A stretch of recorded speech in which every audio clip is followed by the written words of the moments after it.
हाँ तो दोस्तों, इस वीडियो में मैं एक्सप्लेन करता हूँ आपको ऑपरेटर ओवरलोडिंग। ठीक है, ऑपरेटर ओवरलोडिंग।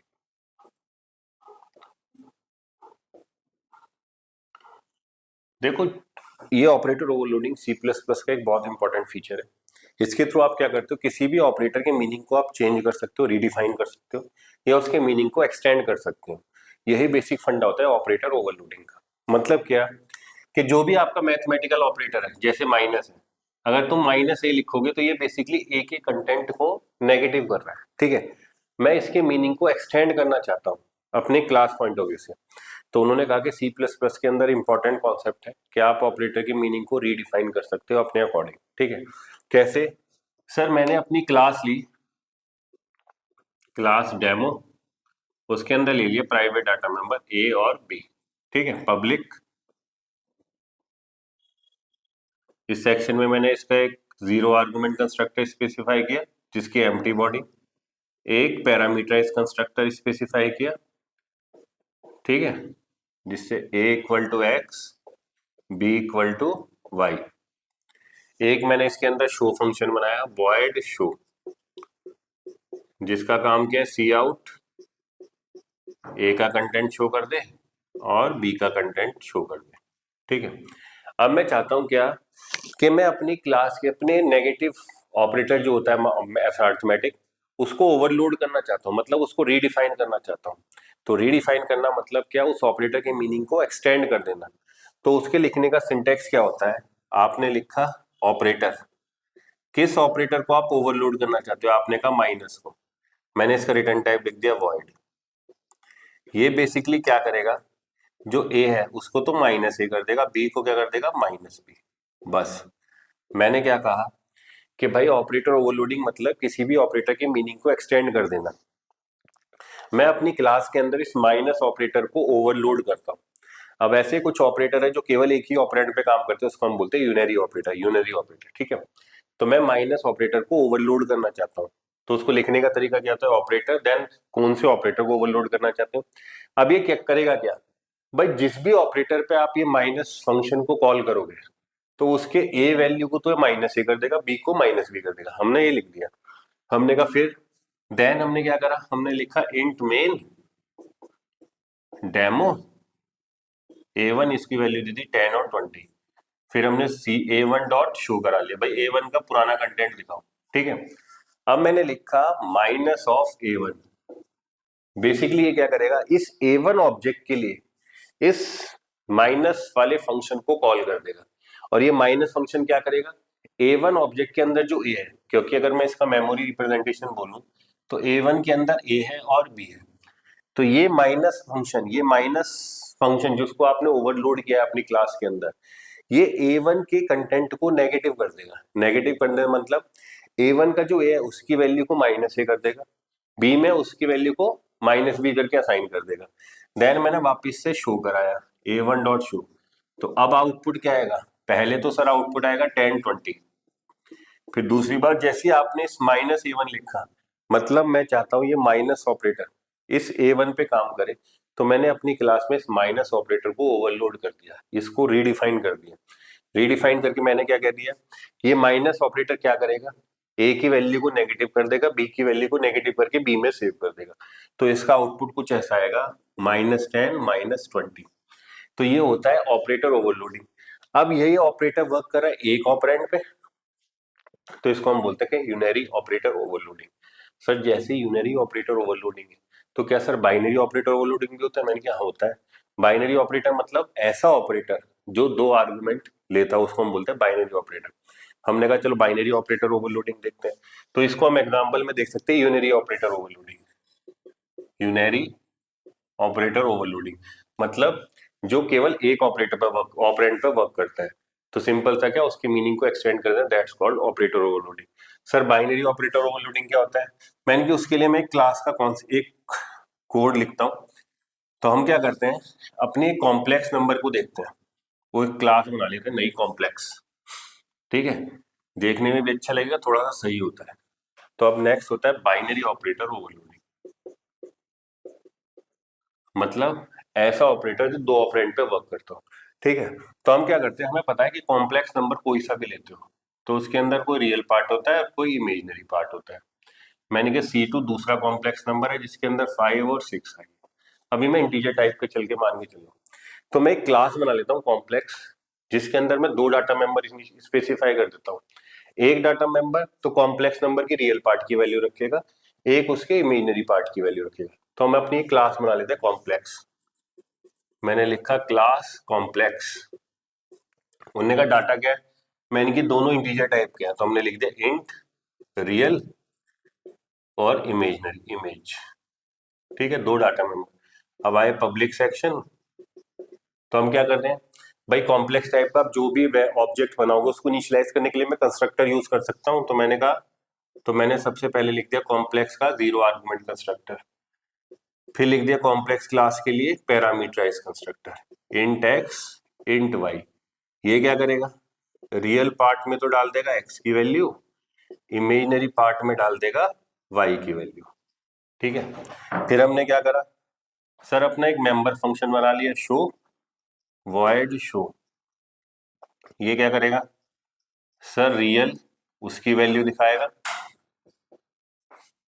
फिर इमेजिनरी तो प्लस आई लिख देता हूँ डबल कोट में, प्लस आई और इमेजिनरी और एंड एल।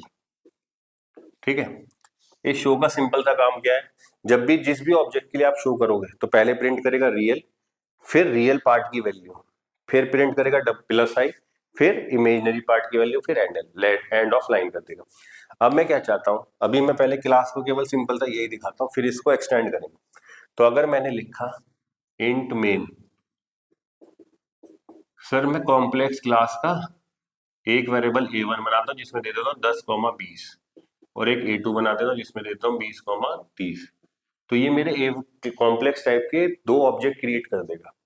तो सर A1 के अंदर तो चला गया रियल पार्ट में 10, इमेजिनरी पार्ट में 20, और A2 के रियल पार्ट में चला गया 20 और 30। ठीक है, ये रियल पार्ट और ये इमेजिनरी, रियल इमेजिनरी। फिर हमने क्या करा सर, A1 डॉट शो कि भाई A1 का कंटेंट दिखाओ, A2 डॉट शो A2 का कंटेंट दिखाओ। ठीक है, अब मैं क्या चाहता हूँ सर, सिंपल सा यहां तक हमें समझ में आता है। आपने एक क्लास बनाई कॉम्प्लेक्स जिसके डाटा मेंबर रियल और इमेजिनरी लिए, फिर आपने कंस्ट्रक्टर के थ्रू इनिशियलाइज कर लिया, शो के थ्रू उसके कंटेंट को शो करा दिया। अब मेरा काम क्या है, मैं चाहता हूँ A1 प्लस A2 को ऐड करना। तुमने कहा ठीक है सर, हम चाहते हैं कॉम्प्लेक्स टाइप का वेरिएबल ले लेते हैं, तीसरा आर्गुमेंट A3, ये हो जाएगा A1 प्लस A2। A1 और A2 को जोड़ के रिजल्टेंट को A3 में डाल दूं। अब दिमाग कहता है क्या सर, A1 प्लस A2 ये नॉर्मल डाटा टाइप तो है नहीं, ये तो हमारे क्लास टाइप के हैं। तो हमने क्या कहा, अब नॉर्मल अगर होते तो प्लस सिंपली दो वैल्यू को ऐड कर देता, बट यहाँ पे A1 के अंदर भी दो वैल्यू है, A2 के अंदर भी दो वैल्यू है। इनडायरेक्टली मैं क्या चाहता हूँ, मैं चाहता हूँ मेरा A3 बने, उसका जो रियल पार्ट है उसमें A1 का रियल और A2 का रियल ऐड होके आए वैल्यू। तो पहला एडिशन होगा A1 का रियल प्लस A2 का रियल, दूसरा एडिशन क्या होगा, A1 का इमेजिनरी प्लस A2 का इमेजिनरी। ये चीज है, मतलब एक प्लस ऑपरेटर बेसिकली मेरे लिए दो बार एडिशन करेगा, A1 के रियल को A2 के रियल के साथ जोड़ेगा, A1 के इमेजिनरी को A2 के इमेजिनरी के साथ। तो मतलब मैं इस प्लस के मीनिंग को एक्सटेंड करना चाहता हूँ। उन्होंने कहा ठीक है, जब तुम इस लाइन को लिखते हो A1 प्लस A2, तो ये इनडायरेक्टली कुछ ऐसे काम करता है, A1 के लिए प्लस ऑपरेटर कॉल करो और A2 एज आर्गुमेंट। फिर सुनो क्या, जब आप लिखते हो A3 equal to A1 plus A2, तो इनडायरेक्टली ये काम कैसे करता है, ये कहता है कि मैं A1 ऑब्जेक्ट के लिए प्लस ऑपरेटर फंक्शन कॉल करूंगा और A2 एज आर्गुमेंट। इसको मैं कमेंट बना देता हूं आपके लिए। ठीक है, तो मतलब क्या कि मुझे इस प्लस ऑपरेटर को अपनी क्लास में डिफाइन करना, ओवरलोड करना पड़ेगा। तो तुमने कहा चलो सर यहाँ आ जाओ, मैंने कहा ठीक है। हमने कहा वॉइड, ये रिटर्न कर रहा है ना जिसको आप A3 में डाल रहे हो, तो मैंने कहा रिटर्न टाइप तो कॉम्प्लेक्स है, नाम कौन सा ऑपरेटर ओवरलोड कर रहे हो, तुमने कहा ऑपरेटर प्लस। अब इसमें आर्गुमेंट किया जा रहा है, तुमने कहा सर कॉम्प्लेक्स टाइप का, तो मैंने लिख दिया कॉम्प्लेक्स इस टाइप का एक रेफरेंस वेरिएबल एक्स लिख। तुमने कहा ठीक है सर, अब आ जाओ। फिर सुनो, तुमने कहा सर मुझे A1 प्लस A2 चाहिए, तो A1 के रियल को A2 के रियल के साथ, A1 के इमेजनरी को A2 के इमेजनरी के साथ ऐड करो और उसे A3 में असाइन कर दो। मतलब एक प्लस दो बार एडिशन कर रहा है आपके लिए, तो मतलब आपको प्लस की मीनिंग को एक्सटेंड करना है। तो मैंने कहा मैं अपनी क्लास में इस प्लस ऑपरेटर को ओवरलोड कर रहा हूँ। A1 plus A2 internally compiler उसको ऐसे ट्रीट करता है, A1 डॉट A1 के लिए प्लस फंक्शन ऑपरेटर को कॉल करो और A2 एज आर्गुमेंट लो। A2 किस टाइप का, कॉम्प्लेक्स टाइप का, तो मैंने इसका रेफरेंस क्रिएट कर लिया। अब मैंने कहा सर मैंने एक नया कॉम्प्लेक्स वेरिएबल बनाया, कॉम्प्लेक्स टेम्प। उन्होंने कहा ठीक है, तो मैं थोड़ा सा इस क्लास की डेफिनेशन को थोड़ा हटा देता हूँ क्योंकि हो सकता है कि नीचे चला जाए। ठीक है, तुमने कहा सर सही है, बहुत बढ़िया, टेम्प आ गया। अब मैंने क्या कहा, कॉम्प्लेक्स क्लास का है टेम्प, तो टेम्प के अंदर भी रियल होगा। तो तुमने कहा टेम्प क्या रियल, टेम्प डॉट रियल, मतलब डॉट को रीड आउट कैसे करेंगे, टेम्प का रियल पार्ट वो किससे बनेगा, मैंने की करंट ऑब्जेक्ट दिस हमेशा पॉइंट करता उसके रियल को प्लस एक्स के रियल के साथ जोड़ दो। भाई ये बताओ ये प्लस ऑपरेटर किसने कॉल किया था, सर A1 ने, तो दिस इस समय किसे पॉइंट कर रहा होगा, A1 को। तो हमने लिखा दिस जिसे पॉइंट कर रहा है A1 को, उसके रियल को एक्स, एक्स क्या है सर A2 का एलियासिंग नेम। भाई रेफरेंस वेरिएबल क्रिएट किया मतलब एलियासिंग नेम, तो एक्स भी A2 को ही रेफर कर रहा है इस समय। तो तुमने कहा एक्स के रियल के साथ जोड़ दो और टेम्प के इमेजिनरी को करंट ऑब्जेक्ट के इमेजिनरी प्लस एक्स के इमेजिनरी के साथ ऐड कर दो। तुमने कहा मेरा एक नया कॉम्प्लेक्स टाइप का ऑब्जेक्ट क्रिएट हो गया, मैंने कि इसको रिटर्न कर दे, रिटर्न टेम्प।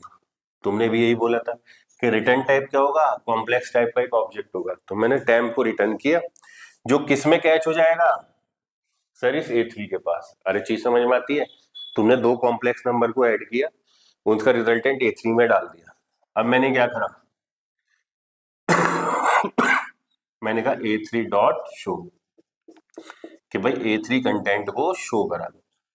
तो आपने यहाँ पे किसको ऑपरेटर को ओवरलोड किया, प्लस को।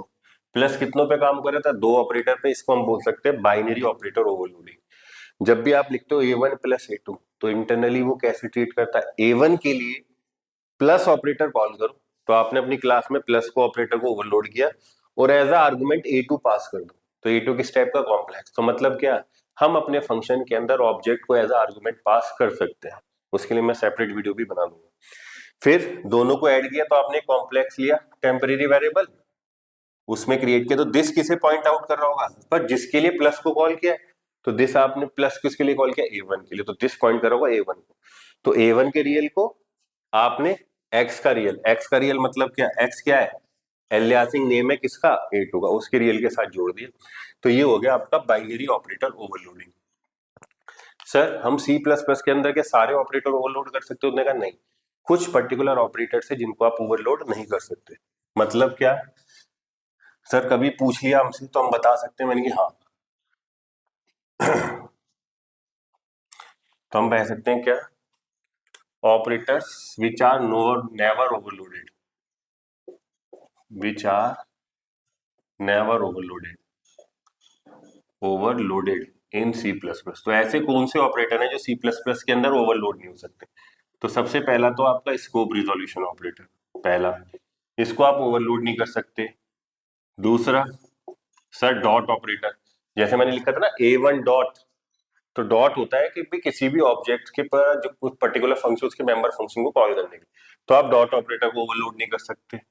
आप कंडीशनल ऑपरेटर को ओवरलोड नहीं कर सकते। आप एस्ट्रिक ऑपरेटर को ओवरलोड नहीं कर सकते, भाई एस्ट्रिक भी हमने पढ़ा था। फोर्थ साइज ऑफ इस ऑपरेटर को ओवरलोड नहीं कर सकते। तो ये कुछ पर्टिकुलर ऑपरेटर्स हैं जिनको आप ओवरलोड नहीं कर सकते, मतलब इनका मीनिंग एक्सटेंड नहीं कर सकते। इसके अलावा आप सारे ऑपरेटर्स को ओवरलोड कर सकते हो। तो ये था unary operator overloading, binary operator overloading. मतलब क्या, ऑपरेटर के मीनिंग को एक्सटेंड कर देना। जो वो नॉर्मल डाटा टाइप के साथ काम करता था वैसे ही बिहेवियर आपकी क्लास टाइप के ऑब्जेक्ट के साथ काम करे, but extended meaning, extended syntax, उसका मीनिंग थोड़ा सा बढ़ा देना, that's called operator overloading. Next video में मैं आपको बताऊंगा जो सबसे इंपॉर्टेंट है वो क्या है, जब आप लिखते हो सी आउट, ये जो ऑपरेटर है इनको कैसे ओवरलोड किया गया है। इनको ओवरलोड करते हैं हम फ्रेंड फंक्शन के, तो नेक्स्ट वीडियो में बताऊंगा operator overloading using friend function. Important है, इजिली वीडियो मिलेगा नहीं, देख लेना आराम से, ठीक है। चलो नेक्स्ट वीडियो में मिलते हैं आपसे।